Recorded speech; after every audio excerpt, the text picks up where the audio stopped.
Howdy, my name is Laura and I am a Certified Arborist with Precinct 4 Parks Department.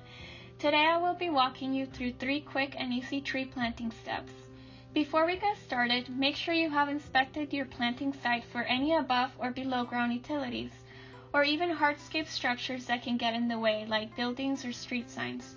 It is advised that you choose a native tree species to plant that is already successfully growing nearby. This will greatly increase your tree survival chances and lessen long-term maintenance. Step 1. Take the tree out of the pot to inspect the root ball and estimate the dimensions of the planting hole. While you are inspecting the root ball, check for circling roots which occur as a tree grows in a container with slick surfaces. You can use a hand pruner or easily quarter it with your shovel. This is all done to keep girdling roots from choking out the tree and encourage outward growth. Another thing you need to check for is the roots flaring out from the trunk on the surface of the root ball. We call this the root collar, and it is typically a thicker and woodier root which should not be buried during the planting process. It is common for containerized trees to have buried root collars. Measure the hole depth here at the root collar, which should be 1.5 times the length of the root ball. For the width of the hole, measure twice as wide as the root ball. As you start digging, begin by removing the surface sod, which competes with tree roots. Step 2. Place the tree in the hole and water the root ball thoroughly before beginning to fill the hole with the backfill. While you are filling the hole with the native soil, make sure the trunk remains straight to prevent planting a crooked tree. You can also keep an eye on that root collar to make sure that it doesn't get buried. Adjust the hole as needed. Remember that your hole should be wider than it is deep. Step 3. Water your tree once again from the outside to the inner edges, then mulch in the shape of a donut ring up to 4 inches thick. Keep in mind that mulch has a tendency to wick and is mostly used for nutrients, keeping that area cool, or preventing compacted soil from foot traffic.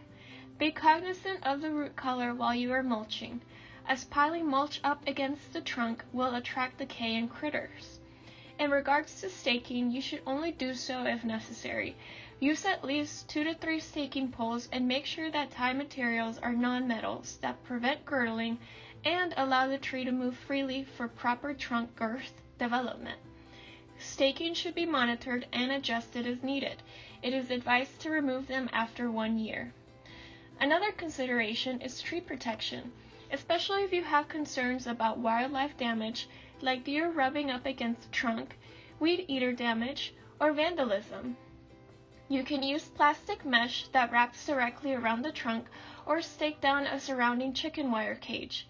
Do your best to make sure that none of these installed materials interfere with the tree's growth. Lastly, when it comes to watering, it's better to water deep and infrequently for the best root development throughout the first year, which is when the tree will have established. You want to water while taking rain into consideration and do so more often in the summer months, especially when the years of drought come. An on-site plaque in front of the Goose Island oak, also known as the Big Tree in Rockport, Texas, reminds us of the difference that we can all make when we plant a tree. It reads, "Welcome to my home. For most of my life I belonged only to myself. Now I belong to you, or so I'm told. Some years ago someone came and patched my cracks, trimmed my dead branches, killed my pests, and healed my fungus rots. Was that you? I'm feeling much better. Thank you. Please leave my home as you found it. The seasons are changing and I must get ready." Thank you for joining me in learning how to properly plant a tree. Please feel free to reach out to me online if you have any questions.